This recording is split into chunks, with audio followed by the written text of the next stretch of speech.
Chris Long from Up Yonder.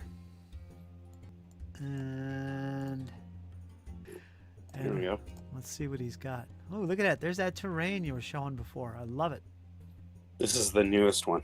Mm-hmm. And that's 3D printed. Yeah, it's on. This is what's printed on an FDM printer, so that's a filament printer. Ah, okay. Okay, so that's quite a bit different than the resin printer. Can you reuse the filament? Uh, The waste? it's becoming a thing over the last year where you can use recycled, and there's machines that can turn it back into filament. Ah. But yeah, it's Not normally done. not it's not like things keep on coming down in price as technology improves and becomes more out there. So that's like printers right now. My first printer cost me like over $1,000, and that was a tiny little printer back in the day. Yeah. Now you can get printers for under $300 that do amazing work. Yeah, I see that. I see that. Wow. But you and your son there, you do both. You do the filament and you do the resin? He just started using the filament printer for scenery. Mm-hmm. That was my birthday present. So he started using that because I stepped away from using filament printers because they can be a pain in the butt. Yeah. Because you got to level everything. It's a fighting process. Yeah. Yeah. But now I only use resin printers because I mostly only print miniatures. Mm-hmm. And a lot of them. Well, I don't print as many as I used to. Like for myself, I've got lots printed that I'm just trying to catch up with. Mm-hmm. And how long has he been doing this? You and him? It's just been him. I help out occasionally. This is not me. Okay. I do some talking for him. You do. That's about it. Yeah. So over a year now. Really? Yeah. Wow. Okay. He's doing a really good job. I mean, you got the website going, and it's a legit business, man. He's doing a good job at that. He took the website down for right now. He did. Well, she was having Shopify issues. Yep. Shopify went almost a month without paying him, and now he's fighting. Now he's fighting with them. So, yeah. So he's got to fix that. Didn't you Etsy say makes more money anyways? Yeah, he went over to Etsy instead. That's probably a better idea. Etsy makes more money because they advertise for you. Yeah. Now, he doesn't. But I came on. Go ahead. Because I saw all the questions Ian had, and I was like, "Yeah, I got to get on the voice because texting it just doesn't do it." Yeah. Let me make your screen bigger here so we can really see what's going on. Look at that. That is awesome. That's 28 mil. Yeah, it's a 28 mil tower bunker for Vietnam. Right. Now, how much does an STL file go for something like those pieces right there? That piece. Well, if somebody was to buy it, I don't know if Paul sells this one by itself. He might, but I think if he does, it's probably in the less than $15. Yeah. Wow. Yeah. Here, 1 second here. Here. I'll bring this is probably the largest one. I don't even think it's going to fit in frame. It's not going to fit in frame. It's huge. It is a Vietnam monitor. Ah. It's like one of the armored boats for the Brown Water Navy. Yep. So, but that thing's almost 18 inches long. Wow. Yeah, and that's printed in multiple parts in an FDM printer. Yeah. But what I was going to say to Ian, Thingiverse is a great thing to start with, but you really, really want to make sure that the files actually work. And what I usually do is there's a section in each file that says if anybody tried it. And that's usually a good indicator. If you click on that, and it'll take you to somebody's picture or something where they've actually tried the actual file. Mm-hmm. Because I've had files that were corrupted, or what people do is this happens a lot, they'll go into video games, an actual video game, Mm-hmm. and they'll screen capture part of a character or a model, and then they'll change it into a 3D file, an STL file. Yeah. Okay. But there's holes in it because it's not solid or anything like that. So the mesh isn't properly done and all this other stuff. So you could have this file that could actually fail on your printer and actually damage what they call the FEP, the FEP sheet. Okay. Which is this clear piece of plastic on the bottom, Yeah. that the LCD screen shines through. And you could actually damage part of your printer. Wow. So I try not to use Thingiverse too often. I have used them. There's certain people, I go on Thingiverse, I have no problem using their files.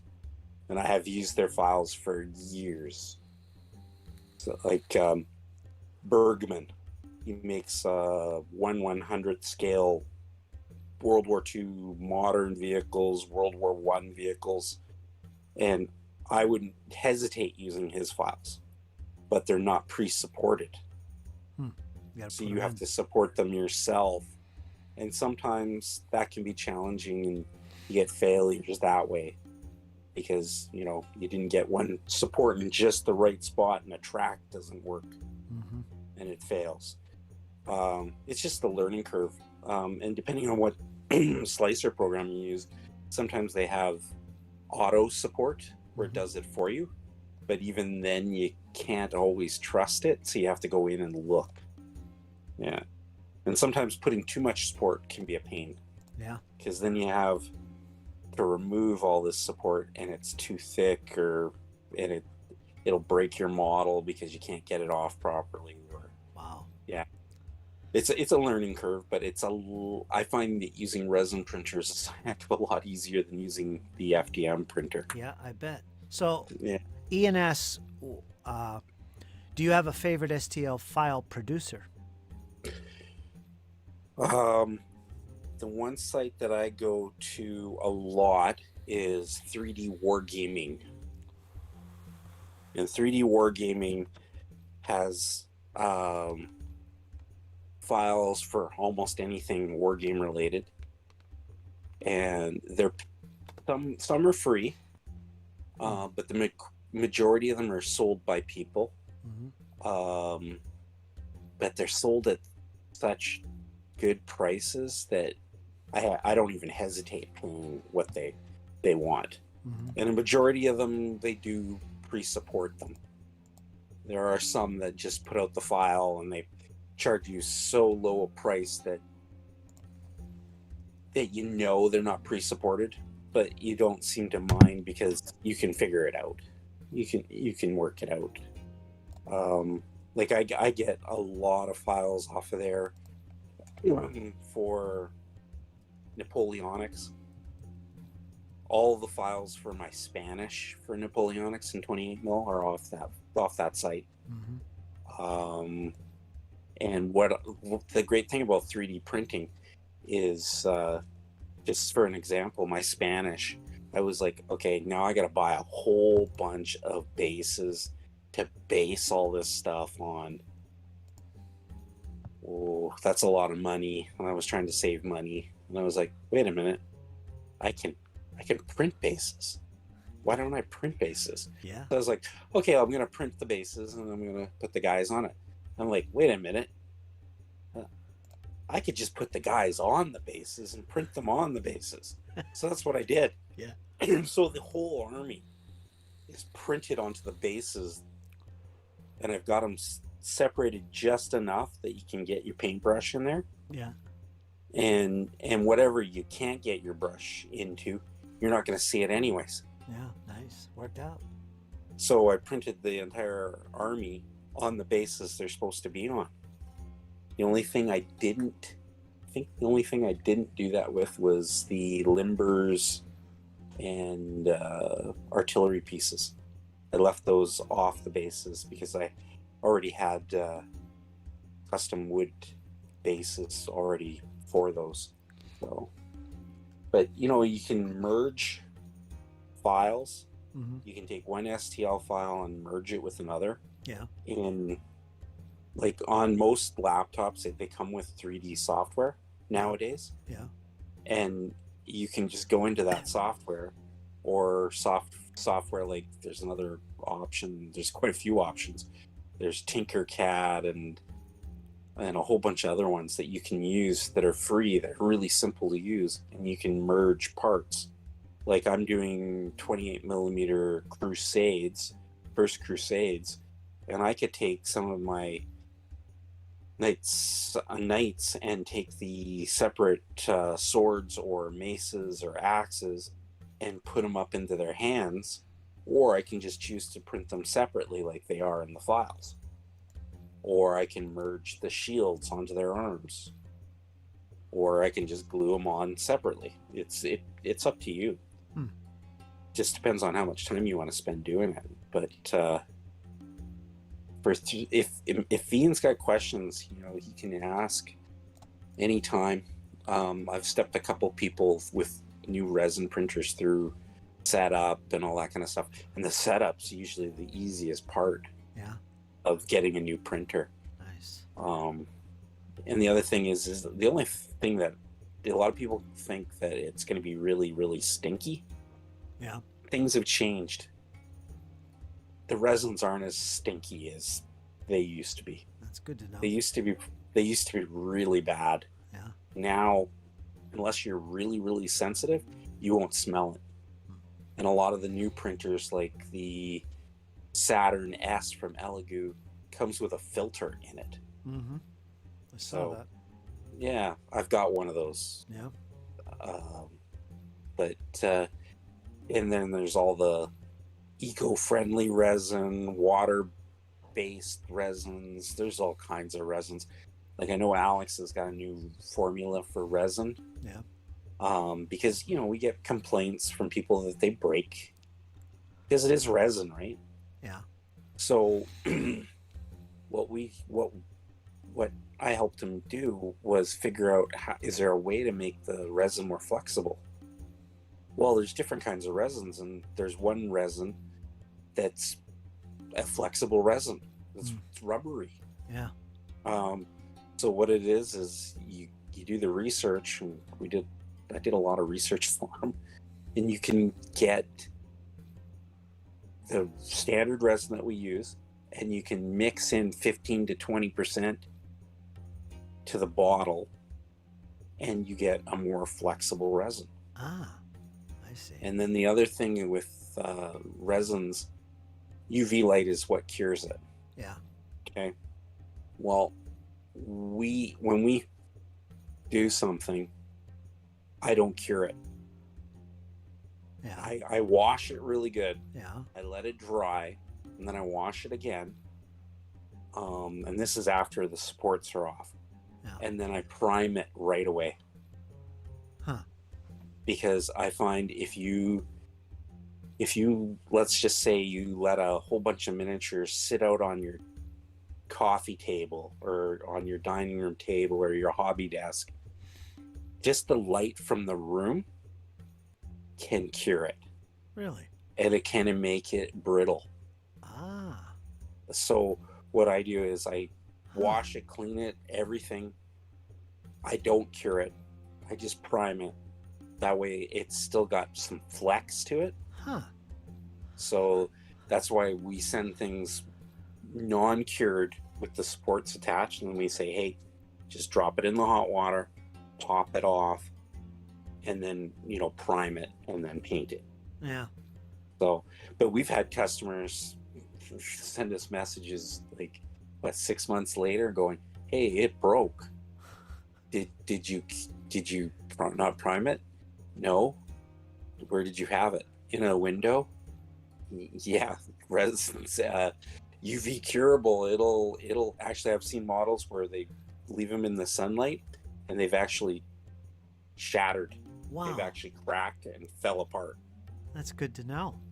Damn. Yeah, so that's one of the things you need to know. When we have over, like, if Alex prints too much of something, he bags it up and he puts it in a dark spot so it doesn't cure. So explain to me, maybe you don't know because he actually did the printing, but those review miniatures you sent along, I think the last ones, well, there was a bunch. There was the 10 mil Ancients, remember those? Yeah. And then there was the World War II Fallschirmjäger, I think, or were they Brits? I think they were Brits. Okay. Were they the 15 mil? They were 15 mil, and they were perfect. They had a little bend in them, I believe, but they still had the supports on them. So those weren't cured. No. Wow. No, they're just really washed. We use alcohol to wash them, IPA. Yeah. And it's over 90%. So they're washed, and then with IPA, you know how that it just air dries, right? Mm-hmm. So what you do is you have a pre-rinse, you wash it through the pre-rinse, then you let it sit there and drip, then you put it in the next bath of IPA, and then it washes it even more, and then you let it dry, and then you take it, you're ready to go. You take it, you drop it in the hot water, you pull off the supports real carefully or cut them off, because the hot water softens the resin. Mm-hmm. And if you've got the supports just perfect, they just pop off. Actually, we've had models where it just falls off. Yeah. And then we let it dry for a little bit, we wash it a little bit more, and then we prime it. Yeah. It's easier than, sometimes everybody's like, well, that's a process. And I'm like, it's not any less of a process of, like, removing mold lines. Yeah. Cutting it off stuff, sprues and stuff. It's a similar procedure. And right now they're coming out with resins now where soon you'll be able to have printers that'll print it with the support, and when you drop it into the water, the supports dissolve. Wow. And you just have the model. Wow. It's in the process of being it's, I guess, been in the process of development for a couple of years now. Yeah. But you're going to see it pretty quick. Wow. It's going to be a thing. So you're recommending, at least with are we talking resin here, not to cure it? Not to cure it. So what's the point of curing it then? Okay, curing it is if there's any kind of resins that are like residues left on the model. Yeah. Okay. The other thing is with certain resins, you want to cure them because they'll be too rubbery. Okay. Or they'll be sticky to the touch. But if you wash them multiple times and then you don't cure it and you prime it right away, well, the primer is going over it. Yeah. So you're not going to have that problem. Yeah. But if you cure it, it's going to be too rigid. It's going to go hard, like hard. Yeah. It's like, you could look at it the wrong way and it could break. Yeah, it's like drying it out. Yeah, because that's exactly what you're doing. I've seen vehicles where they sent me a picture of it where they left it in the window and they weren't aware that resin's UV curable. Yeah. And the thing cracked in half. Oh, wow. The tank cracked in half. And he says, why did it do this? Where did you have it? And then he sent me a picture of where it was, and I was like, You had it in sunlight. And I said, and if it's really hot and the UV light, it'll shatter. Wow. And he's like, oh. And then he admitted that he's done that with, the guy was from Texas. Yeah. And he admitted that he left some of his plastic miniatures in his vehicle and they all went, Yeah. And I said, that's going to happen. Heat, UV light resin doesn't like that. Wow. Plastic doesn't like that. Mm-hmm. So, yeah, I find if you wash it and just prime it, you're good to go. Your tank barrels will have some flex so they don't snap and break. The only thing that sometimes happens this happens with a lot of things, especially in plastic, where you have the droopy barrel syndrome. Mm-hmm. And it's the same thing for plastic. You drop it in hot water, you straighten it, you hit it with some cold water, and it shocks it back into place. Mm-hmm. And it stays like that for a while. It's just one of the things that happens with resins and plastics. You get the droop, especially with long barrels for tanks. And stuff. I had a tank I just finished painting, and they're 3D printed. It was part of the commission I just did, one of those South Africans. And one of the tanks had a little droopy barrel. I didn't mess with it. I'm just doing the painting. But I did notice that. So it's like, he probably won't mind. He knows. But it had a little droop going on. Yeah, once you get it with the hot water and then straighten it and then hit it with the cold water, you're good. That's good to know. Wow. Interesting. Tell Ian those German paratroopers should be fine. I just looked at his thing. Yeah, as long as they're in a dark place, they'll be fine. It needs a lot of UV light at that point. So the key to all this is make sure that you prime them right away. Yeah. And I found that out the hard way. I know this year while cleaning the games room, I had to throw out quite a bit of resin printed miniatures that I did when I first started. Mm-hmm. That you could see that they were going to break if I touched them, basically. Yeah. Because I didn't know that, right? Yeah. So I didn't know after you wash them and clean them up, you should prime them right away. Yeah. Yeah. And now I've got a backlog of miniatures. Like with those Spanish, I went through and I built everything, cleaned everything, and then I just immediately hit it with white primer. Yeah. Or black primer. Anything. Damn. Yeah. And then that's the best way to do it, is just wash it right away, prime it, and if you're not going to do it right away, put it in a container, and then just put it off to the side. So I've got those ancients you sent me, 2 armies, man. And they're still in the storeroom, and they're in a box. They're packed away, and I should go look at them because I think they had a little bend to them. They're very nice figures, man. Yeah, I think those might have been. That was a while ago. That was a while ago, so it wouldn't be with the new resin. But with that company, they only had us. I think they only gave Alex a year for the license. Yeah. And there wasn't enough sales to renew it. Yeah, so I don't think he has that one anymore. That's the thing, some licenses are, you pay a one-time fee and you get it forever. And then some licenses are monthly. Some licenses are yearly. Like our biggest seller is the World War II stuff from 3D Breed. Yep. That's a yearly license. You pay for that every year. Nice. So now, are those ones you're talking about there, are they scalable? That's the thing. This is one of the reasons I wanted to get on here. With miniatures, some you can scale up or down a certain percentage with no difficulties. Yeah. Some miniatures, depending on what scale they start off with, they don't upscale properly or they don't downscale properly. I've noticed with, let's say, your standard 15 mil 1/1/100th scale, Okay. If I wanted to upscale a tank, let's say, to 150th or 156 scale, Right. it would scale up properly, but the detail might be over exaggerated. Mm-hmm. So you might have a vehicle that has bolts on the outside of it, Yeah.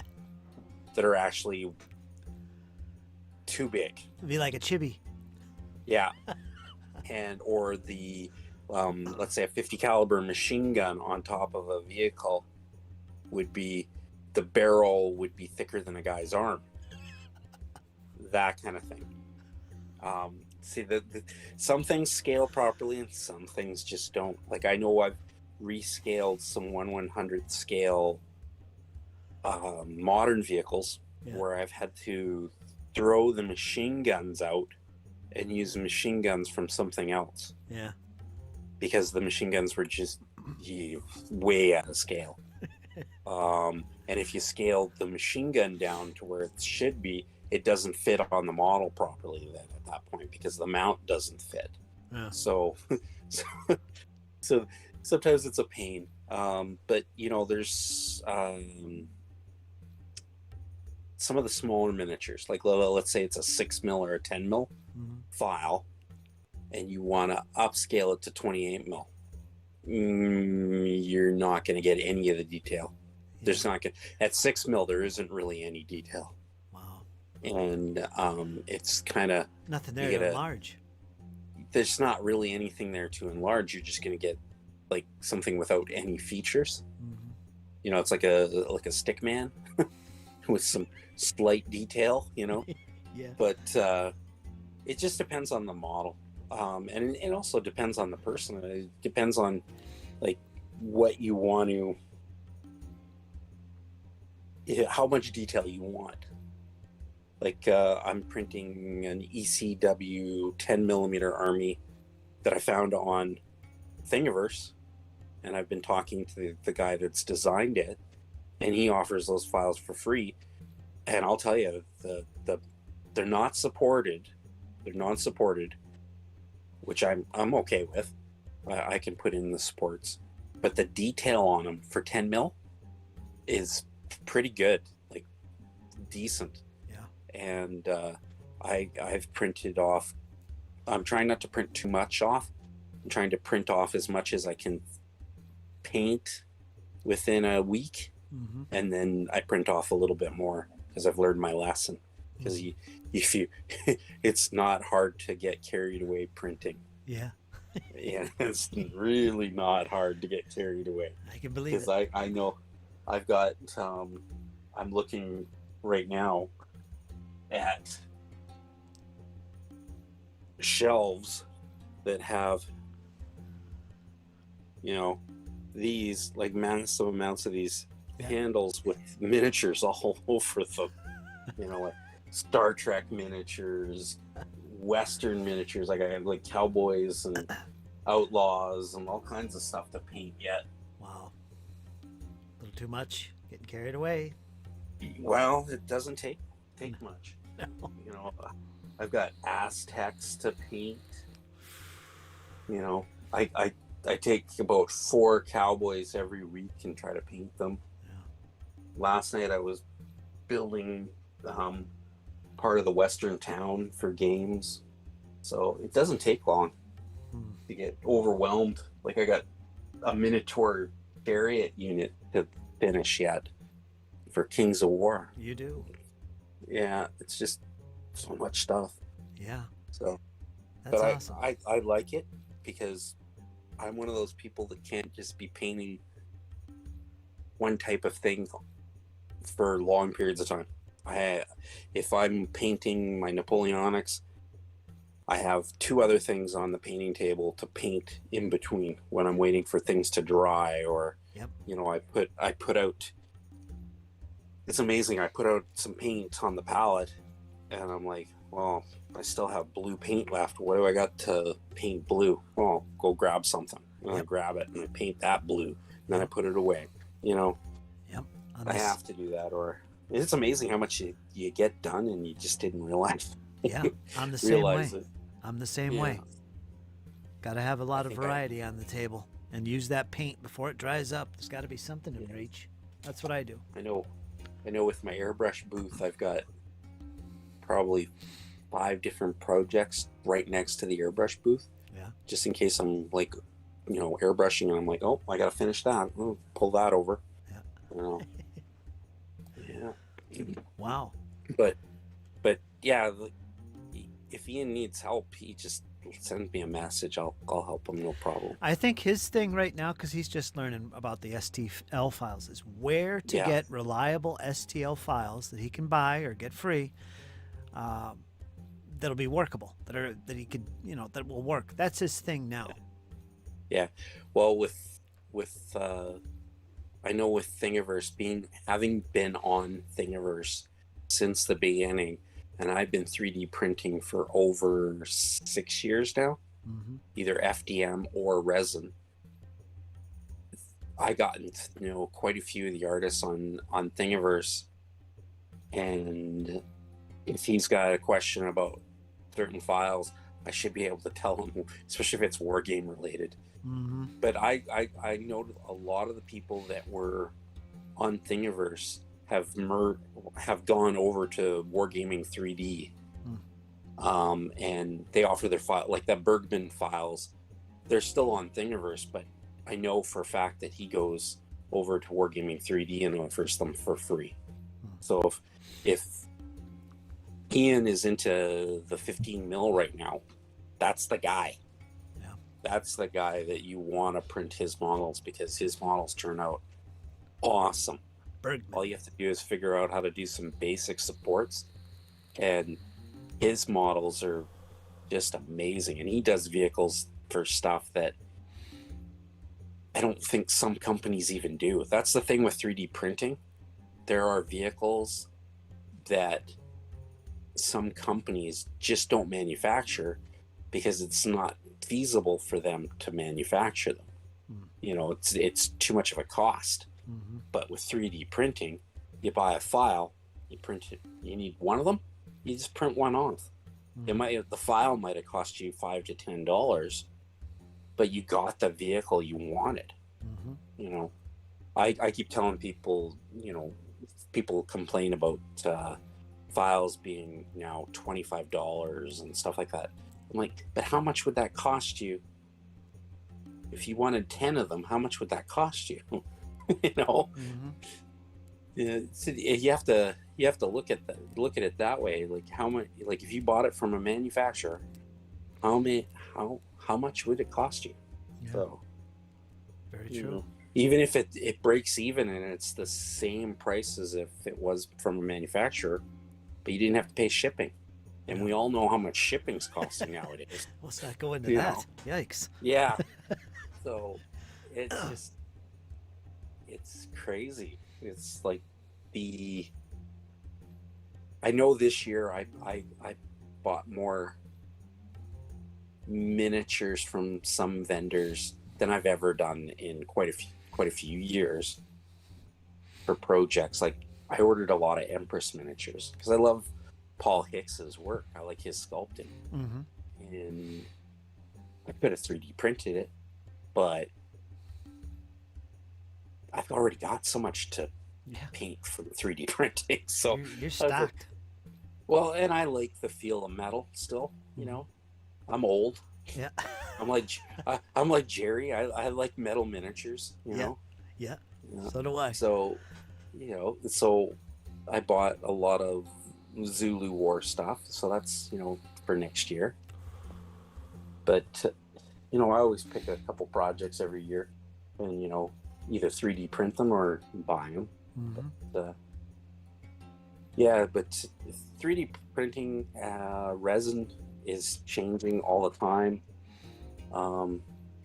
But the improvements every year or even monthly are amazing. Yeah. Wow. We've got 8K.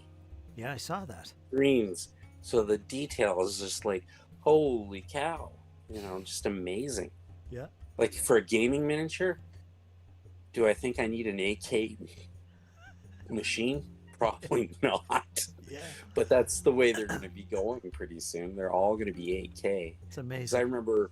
remember my very first resin printer, which I still have, and I'm selling to a friend on Monday. Mm-hmm. She's like, is it going to be detailed enough? And I show her some of the prints. She's like, oh, that's amazing. And I said, yeah, but that's, that's a non-monochrome screen for back then. Yeah. So like that's the other thing Ian should know. Ian, the screens on a resin printer are what they consider a consumable. So after a certain amount of hours, the screen needs to be replaced because it'll start popping holes in your prints. With the newer printers now, they're all monochrome screens, so they last a heck of a lot longer. Yeah. Like 3 times as long.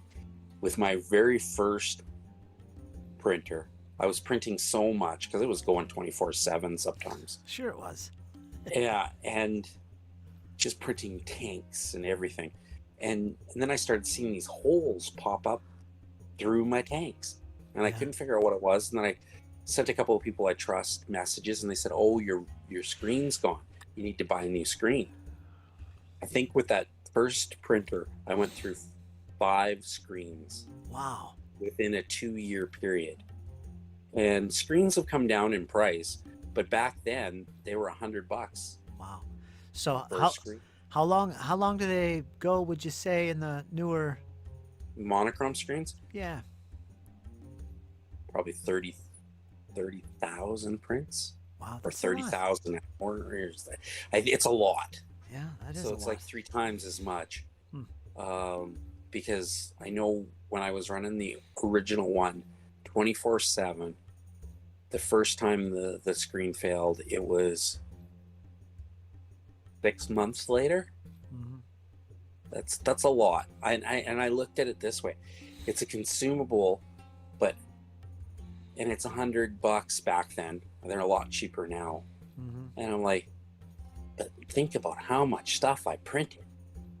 And if I had to pay for that, like that first year, I actually kept track of how much resin how much I spent on resin and how much I spent on the screens for consumables and the gloves and all that kind of stuff. I kept track of that because I was curious as if was I saving money. And then I looked at the end and I saved thousands upon thousands of dollars. I bet. Just printing the miniatures. I bet. Like I got huge 15 mil World War II armies.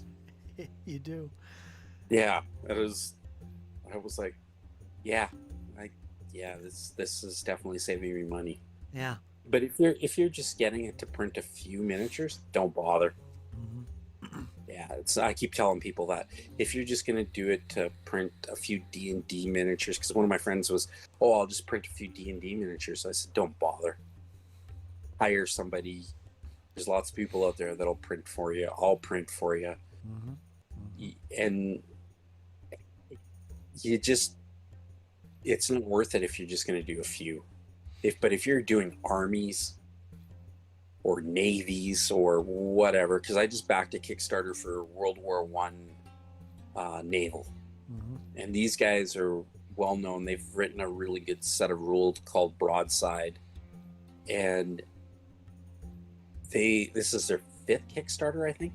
And they did the Japanese and a few other countries' ships in this Kickstarter. But they've got pretty much the entire British Navy from World War I. And that includes like the seaplane carriers. Yeah. Wow. And the seaplanes and, and all this stuff. And so I backed that, and that's supposed to be here in December. And I just got my naval mat for the Atlantic. That's what that was. Okay. Yeah. So I'm looking forward to that. I've painted one ship. What scale are they? What is it? 1/1600? Or is it 1/1800? I'll have to look it up. But look it up while I'm talking to you. But they're phenomenal. Yeah. The ships. You can print them on an FDM. They've set it up so you can print them on an FDM printer. Yeah. and still they'll look pretty decent. Wow. You know, so That's pretty big if they're 1600. I think the Queen Mary is, let's see how long. Let's grab the Queen Mary right here. It's on the painting table. I just finished it.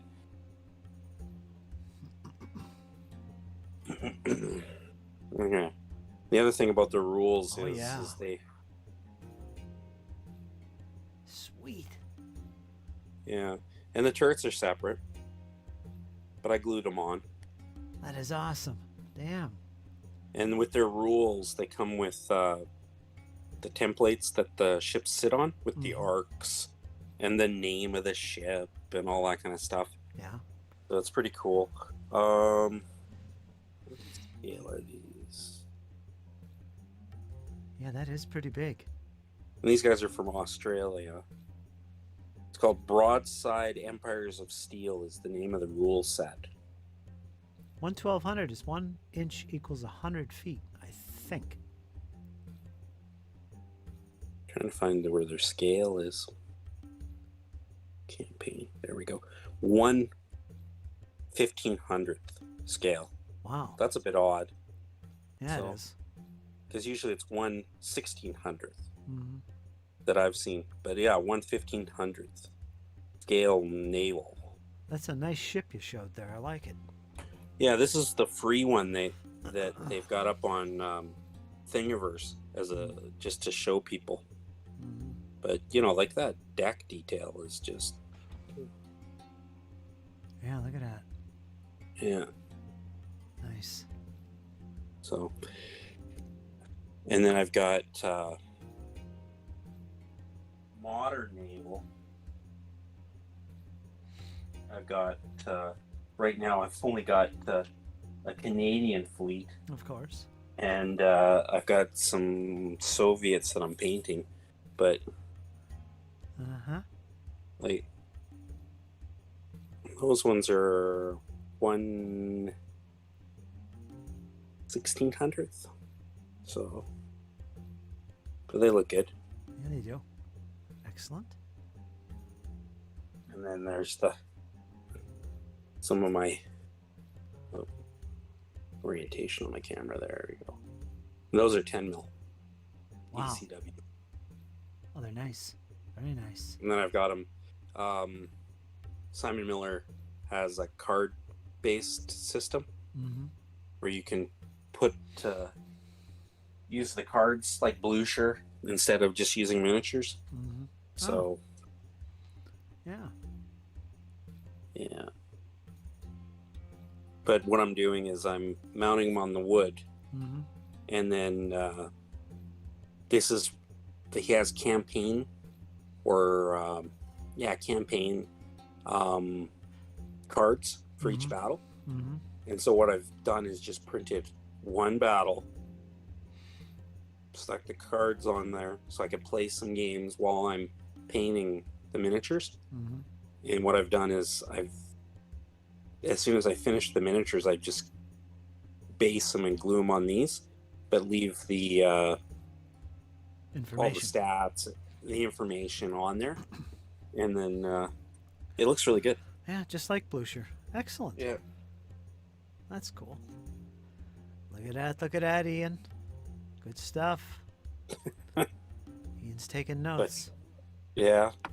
And all my Crusaders, this is one of my test models for... That's pretty good. Yeah. It's one of the Hospitallers. Uh-huh. And then I've got a monk or a priest here on a horse. And that's a Patreon bribes for my Mini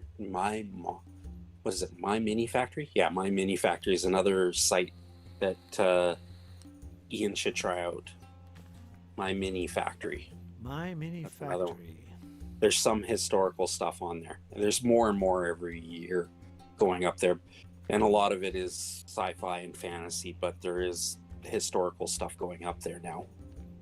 And this one is a company called Reconqueror, and it's a couple Spanish sculptors, and I back their tribe for $10 a month, and they put out, like, this month, how many sets was it?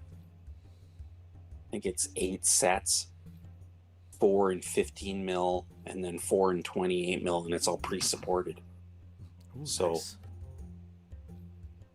so you get, this is one of the cavalry models, and with these supports, like I said, you drop them in the hot water and you pull the horse up delicately, it just pops right off. You get a little piece of something left behind, you just pluck it off with a pair of tweezers.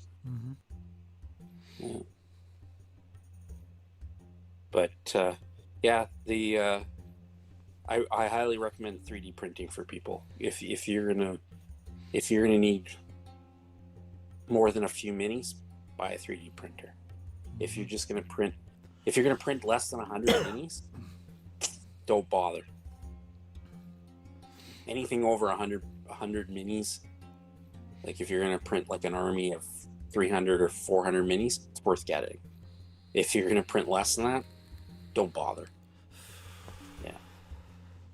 Excellent. Yeah. Excellent Scenery. tidbits. You know, like scenery, if, like, let's say if Ian gets one of the well-known brand names is Elegoo, and let's say he gets a Saturn printer. Yeah. It's got a really nice sized printing bed. And let's say he wanted to print some buildings or scenery. You can hollow things and put holes in the bottom of it so it drains the resin out. It'll have resin inside. Or you can also do, like, let's say it's a really big piece of scenery. You can use your Microsoft 3D, which comes usually on a laptop now, and you can slice things into parts. Yeah. Like the big ship that I showed you earlier, I cut that into parts. Did you? Yeah, I had to cut it in half to get it to fit on the FDM printer. How about that terrain piece you got in front of you? That piece comes like that, so it comes in 3 parts. Yeah. So you got your sandbag lid, the upper tower section, and then the lower section. Nice. So that's like, here we go. This is a log bunker. Yeah. Which way are we going here? There we go. Okay, so that's got a log top cut through the back, and then you got your position, and then you got your slot for your machine gun or whatever. Nice. So, and then there's another piece that's, I think Alex has got this piece coming out pretty soon. And this is a modern checkpoint. Nice. Look at that. You made a shipping container. Well, that's nice, man. Yeah, and that's done on an FDM printer. And that's all separate pieces. That one was all one piece. And it's hollow inside. It's hollow inside. You just have to pull the supports out from the inside. Huh. You know, a little piece of tweezers, and you just pluck them right out. And I know that, like, this is one of the pieces he sells in a barricade set, and I've painted it up, and I add it to some of the scenery as I go, you know, with barrels and ammo crates and sandbags and stuff. But yeah, I'm off work right now. I've been off for a little while, and just to keep busy, he's got me painting some of his stuff so that he can take pictures of it. Yeah, so good thinking. Get to work, Dad. And then he's like, "You need to record this," and I'm like, "Oh, okay." So yeah, so I've been doing that. This is the next one I'm recording. So I'm at the go in prime stage here because I just finished cleaning it up. Yeah. But excellent. Yeah. What I'll do here is I'll cut this out of the stream, and I'll have this little separate video for you so you can Oh, okay. capture it and share it too. Little discussion with Chris from Yeah. Modern Mini 3D. Yeah. I know, like I this year have spent a lot of time on scenery. Mm-hmm. Like we've built jungles, we've built all kinds of stuff. Like, just like one of the things that we did this year was tons and tons of scatter. Oh yeah, look at that. Like fuel drums, garbage bags, piles of cinder block, tires, Yep. all kinds of stuff, right? Just because the games we play use a lot of scatter terrain. Mm-hmm. You've played Crossfire. Yep. You know how much scenery you need for that game. Yeah. That's one of the reasons I like it, is because your tables look epic. Yeah. So. Gotta have it. Gotta have the scatter terrain. Yeah. And it's easy to paint too. It's not a big deal Yeah. painting scatter terrain. Well, I've gone back to using oil paints this year. Because last Christmas I asked for oil paints for Christmas, and I got a huge amount of them. You did. Yeah, and everybody's like, oil paints? Why would you use oil paints? I said, that's what we started with.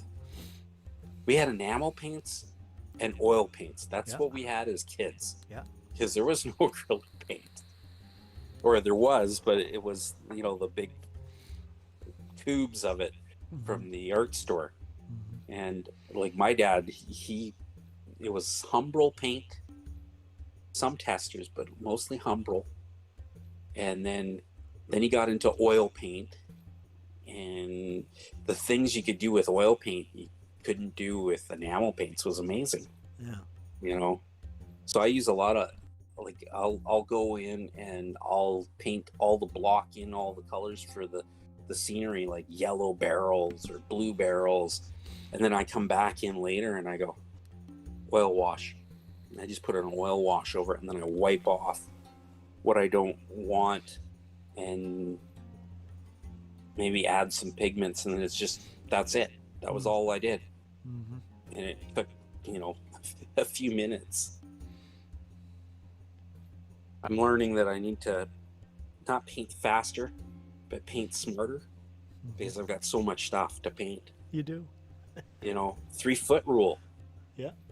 If you can't see it at bother. 3 feet away, you don't have to bother. Yep. That's what I'm doing with all my 10 mil and 6 mil. Mm-hmm. Yeah. But Excellent. anyways, I gotta go. You do. I gotta go get my wife's dinner ready for work tonight. Okay. All right, Chris, I appreciate you coming on and filling us in, filling me in, and what to expect and what we can get out of 3D printing. Awesome stuff.